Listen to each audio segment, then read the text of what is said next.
Shalom Jemaat 2PM, senang sekali bisa bertemu kembali dengan Anda melalui screen to screen walaupun belum bisa secara face to face. Tapi kita bersyukur kepada Tuhan karena masih bisa beribadah dari rumah saja dan minta tuntunan Tuhan atas apa yang harus kita lakukan di dalam keadaan perubahan besar dan di dalam tatanan yang baru atau disebut new normal. Bagi saya pribadi, new normal adalah normal, asalkan kita pegang satu kuncinya, yaitu adaptasi. Contoh ya, hari ini saya dari rumah saja berpakaian nyaman berbahan katun karena kita tinggal di Indonesia, negara yang tropikal dan berada di garis khatulistiwa. Akan menjadi tidak normal bagi saya kalau saya menggunakan bahan yang sama bepergian ke luar negeri ke negara bermusim salju minus 15 derajat Celcius. Jadi nggak normal saya.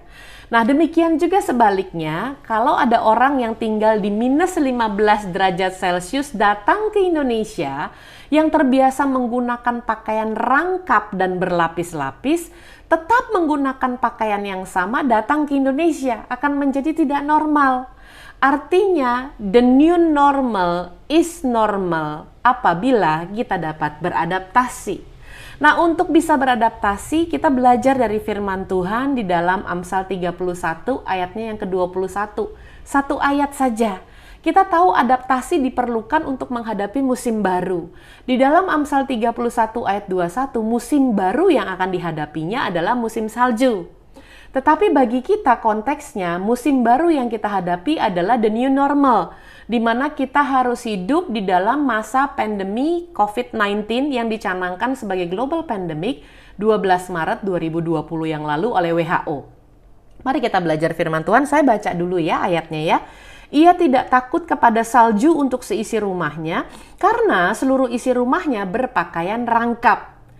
Nah, di dalam terjemahan baru menggunakan kata rangkap. Tetapi kalau Anda melihat di dalam terjemahan lama menggunakan kata lapis dua. Rangkap atau lapis dua ada rema di dalamnya supaya kita bisa beradaptasi dengan 3 langkah. Saya menyingkatnya dengan 3P supaya mudah bagi kita untuk menghafalnya. P yang pertama adalah di dalam kata rangkap itu terdapat sebuah proses berulang. Contoh ya, Anda sudah pakai baju 1 lapis, lalu dalam terjemahan lama kan katanya lapis 2. Anda ulangi lagi tuh proses pakai bajunya untuk lapisan yang kedua. Artinya di dalam kata rangkap atau di dalam kata lapis 2, di dalam proses pengulangan tersebut dibutuhkan satu sikap, yaitu sabar. Jadi P yang pertama dalam bahasa Inggris, be patient. Anda dan saya harus sabar. Saya tahu kita sudah berdoa bahkan berpuasa plus memperkatakan Mazmur 91 tiap-tiap hari. Tapi kalau sampai hari ini kita masih melihat kita masih ada di dalam masa pandemi itu, dengar dengan baik. Sabar. Be patient. Semuanya ada di dalam kedaulatan Tuhan. Anda akan bisa beradaptasi kalau fundamental Anda dan saya bisa bersabar. Lalu kemudian P yang kedua di dalam kata rangkap adalah sebuah tindakan pencegahan. Saya percaya orang rela melakukan pengulangan memakai pakaian itu berulang-ulang berlapis-lapis untuk mencegah nantinya kedinginan. Artinya, di dalam P yang kedua, selain you have to be patient, Anda dan saya juga harus melakukan tindakan prevention. Saya tahu kita berdoa, tapi bukankah ada kata bijak ora et labora, berdoa dan bekerja? Justru kita anak-anak Tuhan harus melakukan prevention dengan cara tertib protokol. Artinya kita kalau keluar rumah harus menggunakan masker, kalau Anda tidak enak badan, suhunya tinggi, Anda harus memeriksakan diri, sering-sering cuci tangan 20 detik dengan sabun, lalu Anda minum vitamin C, D, dan E, asupannya harus bergizi, olahraga, minum yang cukup, jangan makan makanan setengah mateng dulu, itu kan tindakan prevention, berjaga jarak, itu adalah tertib protokol. Jadi justru anak-anak Tuhan harus jadi contoh bahwa Anda dan saya adalah orang yang melakukan patient, sabar, dan prevention atau tindakan pencegahan. P yang ketiga di dalam kata rangkap, saya percaya waktu Anda baca keseluruhan ayat ini dikatakan ia tidak takut kepada salju untuk seisi rumahnya karena seluruh isi rumahnya berpakaian rangkap. Ini pasti sudah dipersiapkan sebelumnya. Tidak mungkin dia menghadapi musim salju terus kemudian nggak nyiapin bajunya, nggak mungkin. Nah, oleh sebab itu, P yang ketiga adalah preparation atau persiapan. Untuk kita bisa beradaptasi, kita harus sabar, kita harus lakukan tindakan pencegahan, dan kita harus melakukan persiapan. Untuk bisa melakukan persiapan perlu modal besar yang utama. Modal besar yang utama dalam kata preparation adalah ketersediaan waktu. Banyak orang tidak bisa melakukan preparation dengan baik karena waktunya tidak tersedia. Tetapi sekarang lihat keadaan kita pada saat kita sedang isolasi mandiri. Ya, sudah lebih dari 3 bulan.